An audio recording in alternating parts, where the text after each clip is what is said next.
If I had a dollar for every time I heard the phrase designed by ex-Blizzard developers, I wouldn't be sitting here recording this video. I'd be on a yacht, probably buying the actual Blizzard Corporation just to delete the in-game store from Diablo 4.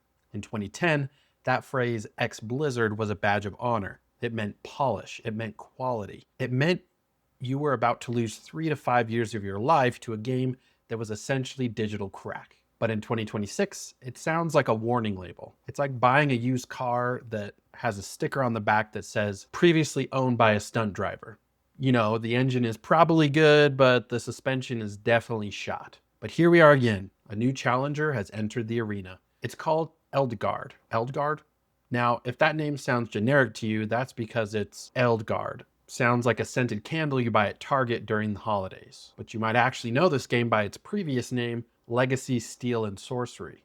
They pulled a witness protection program, changed the name, slapped a 1.0 sticker on it, and launched it on Steam this week. It's sitting at over 5,000 reviews already. It's hovering in that terrifying, mostly positive to mixed territory on Steam, which is usually code for the game is fun, but the servers are on fire and the UI was designed by a chaotic evil wizard. The marketing pitch, they are calling this a mini-MMO. I love this term, mini-MMO. It sounds cute, but what it really means is that the developers realize something terrifying about their audience. We are tired, we have jobs, we have families, we have back pain. We don't want to spend 40 minutes crawling through a bush in a hardcore extraction shooter just to get one-shotted by a 12-year-old named XX Swag Lord XX, who hasn't slept in 3 days. So today we're doing a deep dive. We're going to talk about the Panic rebrand from Legacy to Elgard. We're going to talk about the janky animations that look like they belong on a PlayStation 2. And we're going to answer the big question. Is this the savior of the RP genre, or is it just another unfinished early access project disguised as a full release? Grab a coffee, maybe some ibuprofen for your posture. Let's get into it. To understand why this game is weird, you have to understand who made it. The studio is called Notorious Studios. It's led by Chris Kiliki. If you're a World of Warcraft nerd like me, that name rings a bell. He was one of the key guys on class design during the golden era of WoW. He's the reason your warrior felt heavy. He's the reason your monk felt fluid. The pedigree is real. So they leave Blizzard, they form this indie studio, and they decide to make an extraction game. You know the vibe. Escape from Tarkov, Dark and Darker, high stakes, full loop PvP. The kind of game that induces heart palpitations. But during their alpha tests, they hit a wall. The problem with the extraction genre is that it is a meat grinder.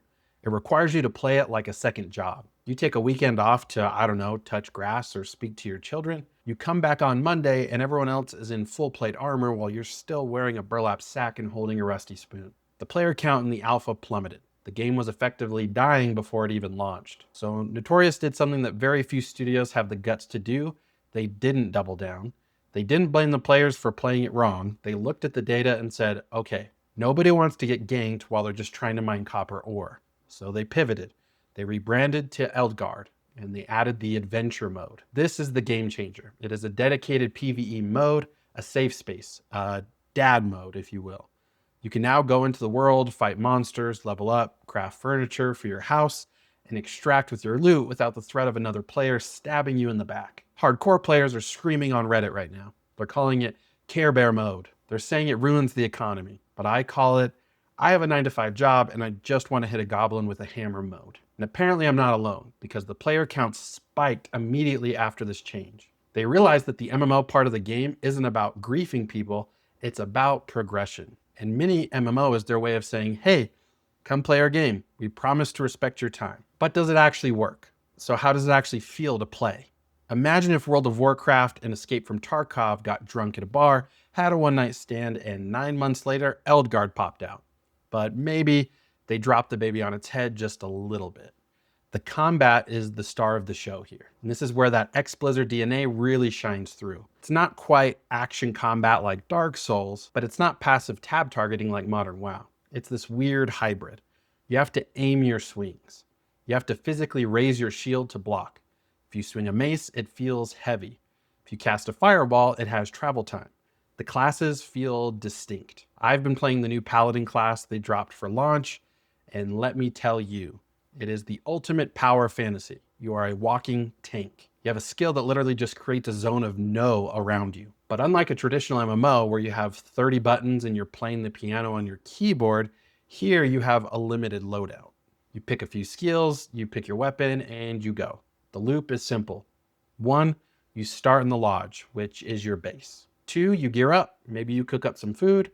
3, you pick a map and drop in. 4, you fill your inventory with everything that isn't nailed down. I'm talking candles, old shoes, goblin teeth, broken swords. 5, you try to find a portal and leave before you die. The magic here is the session length. And wow, if you want to do a dungeon, that's 30 minutes. A raid, that's 3 hours. And Eldegarde, a run takes 10 to 15 minutes. It is the perfect coffee break MMO. You get that dopamine hit of, ooh, a blue sword, without the commitment of a second mortgage on your time. You can hop on, do 2 runs, feel like you accomplished something, and log off. It's snackable RPG content. In a world where games like Baldur's Gate 3 demand 150 hours of your life, having something snackable is actually incredibly refreshing. Okay, I've been nice. I've praised the design, I've praised the pivot. Now I need to take off the rose-tinted glasses and grab the sledgehammer, because we have to talk about the jank. This is not a Blizzard polish level game. Do not go into this expecting Overwatch levels of smoothness. This is an indie game built on Unity, and boy, can you feel it. First off, the animations. Your character runs like he is desperately holding in a sneeze, or maybe like he's wearing a diaper full of rocks. It's stiff. It's awkward. When you jump, you kind of float in the air like gravity is just a suggestion. Sometimes you swing your sword and it clearly hits the enemy model, but the game just goes, nah, didn't count, and the sword passes through them like a ghost. Then there is the user interface. The devs have listed this game as playable on the Steam Deck. I would like to know what their definition of playable is, because to me, playable implies I can read the text without an electron microscope. The UI looks like an engineering spreadsheet exploded. It is very cluttered. Tooltips overlap other tooltips. Managing your inventory is like playing Tetris, but the blocks are made of anxiety, and if you misplace one, you delete your best item. If you have fat fingers, do not play this on a handheld device. You will accidentally delete your epic chess piece and you will cry real human tears. And let's talk performance. For a game that has a stylized art style, which is usually polite code for low poly and low texture resolution, it eats system resources like Chrome eats RAM. On my main rig with a 4090, it's butter. It's fine. But I tried running this on a mid-range laptop, and every time a wizard cast a spell, my frame rate dropped to single digits. It turned into a PowerPoint presentation. That classic Unity engine optimization issue. The game is leaking memory somewhere, I guarantee it. You're going to be spending as much time in the settings menu tweaking shadows and draw distance as you are actually fighting dragons. So why am I spending so much time talking about a janky indie RPG with mixed reviews and a weird name? Because look around you. Look at the state of the MMO genre in 2026. 2025 was the red wedding for MMOs. New World finally got put out of its misery. The Riot MMO got delayed again. I think they're resetting development for the 3rd time. Archage 2 is somewhere, who knows. We are starving. The MMO community is desperate.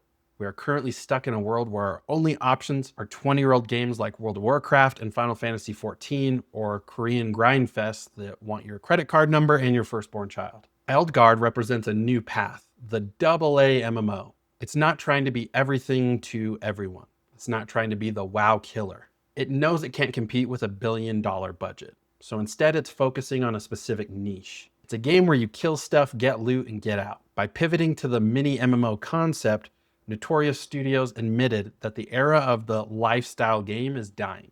We don't want to live in your game anymore. We want to visit, have fun, and leave. Elgard succeeds even with the jank, even with the bad UI.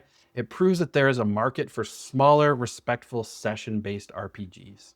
If it fails, well, then I guess we all just go back to classic WoW, Season of Discovery 12, or whatever season we're on now. So here's the final verdict. Is Eldegarde worth your $30 entry fee? If you are an ex-WoW player who misses the combat, misses the class fantasy, but hates the endless grind and the monthly subscription fee, yes. The bones of this game are good. You can feel the passion. You can tell the devs are listening. They literally pivoted the entire genre of their game because the players asked for it. That is rare. However, if you are a player who needs AAA polish, if you need cinematic storytelling, perfect animations, and a UI that doesn't make your eyes bleed, no. Run away, maybe wait 6 months. Let them patch it. Let them fix the walk cycle so your paladin Doesn't look like he has a stick of his armor. Personally, I'm going to keep playing it, mostly because I found a purple mace last night and I'm terrified to lose it. So I'm just hoarding it in my stash like a dragon. I log in, I look at the mace, I smile, and I log out. That is the peak dad gamer experience. But I want to know what you guys think.